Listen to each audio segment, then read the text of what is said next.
சர்க்குருவே சரணம். திருமணத்தை நடத்தி வைத்தார் சாமிகள். கடந்த சில ஆண்டுகளுக்கு முன் மார்கழி மாதம் வெள்ளிக்கிழமை அன்று சாமிகள் அன்று ஜக்கம்மா கோயிலில் இருந்தார்கள். ஜக்கம்மா கோயிலில் பூசாரி காலை நேரத்து பூசையை முடித்து அங்கிருந்த பக்தர்களுக்கு பொங்கலை பிரசாதமாக வழங்கி கொண்டிருந்தார். சாமிகள் அங்கே அமர்ந்திருந்தார்கள். அப்போது அருகிலுள்ள வயல்காட்டில் பெண்கள் நிறைய பேர் மிளகாய் பழம் பறித்து கொண்டிருந்தார்கள். அந்த வேளையில் ஒரு அம்மாவும் பொண்ணும் சாமிகளை தரிசிக்க வந்தார்கள். சாமிகள் அந்த இருவரை பார்த்ததும் இருவரும் போய் வயலில் ஒரு படி மிளகாய் பழம் பறித்து கொண்டு வாங்கம்மா என்று கூறினார். பின்னர் சாமிகள் தெற்கில் உள்ள காட்டை நோக்கி நடந்து சென்றார்கள். அந்த இருவரும் மிளகாயை பறித்து கொண்டு வந்தனர். சாமிகள் அங்கு இல்லாததால் நம் அன்பர் ஒருவரிடம் சாமிகள் எங்கே என்று கேட்டார்கள். நம்முடைய அன்பர் சாமிகள் தெற்கு காட்டுக்கு சென்றுள்ளார், சிறிது நேரத்தில் வந்து விடுவார், சற்று காத்திருங்கள் என்று கூறியுள்ளார்.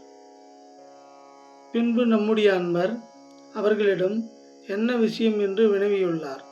அப்போது அந்த அம்மா, இவள் என்னுடைய மகள், எனக்கு ஒரு மகன் இருக்கிறான், அவன் லாரி ஓட்டுநராக வேலை பார்க்கிறான், அவன் கேரளாவை சேர்ந்த ஒரு பெண்ணை மணந்து கொண்டு அங்கேயே செட்டில் ஆகிவிட்டான், எங்களை பார்க்க வருவதில்லை, என் கணவரும் இறந்து விட்டார், இப்போது என் மகளுக்கு 30 வயதாகிறது, கல்யாணம் செய்து விடலாம் என்று நினைக்கிறேன், ஆனால் இவளுக்கு கல்யாணம் செய்து கொள்ள விருப்பமும் இல்லை என்கிறாள்.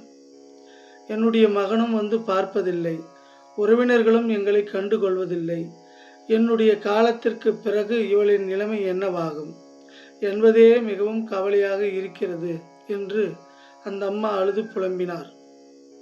சுவாமிகள் சிறிது நேரம் கழித்து வந்தார். அந்த அம்மாவை பார்த்து மிளகாய் பழம் எங்கே என்று கேட்டார். அந்த அம்மா தாம் பறித்து வந்த மிளகாய் பழத்தை சாமிகளிடம் கொடுத்தார்கள்.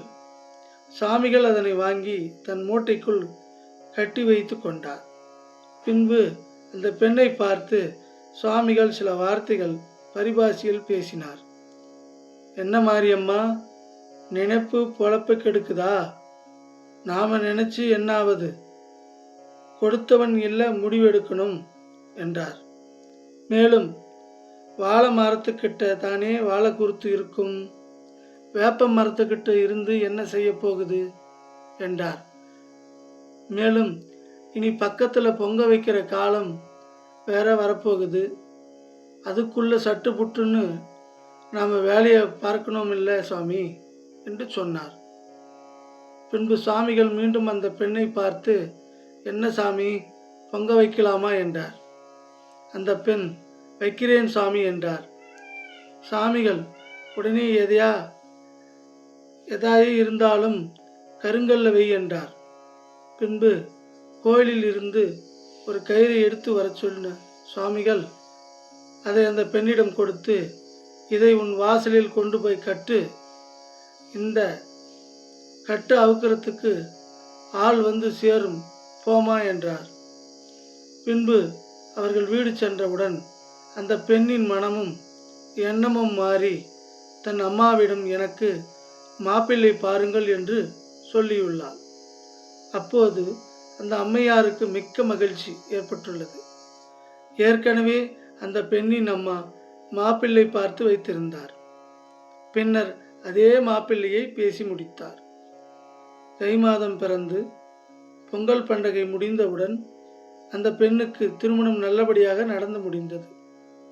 பின்பு அந்த அம்மாவும் பொண்ணும் மாப்பிள்ளையும் வந்து சுவாமிகளை தரிசித்து ஆசி பெற்று சென்றார்கள்.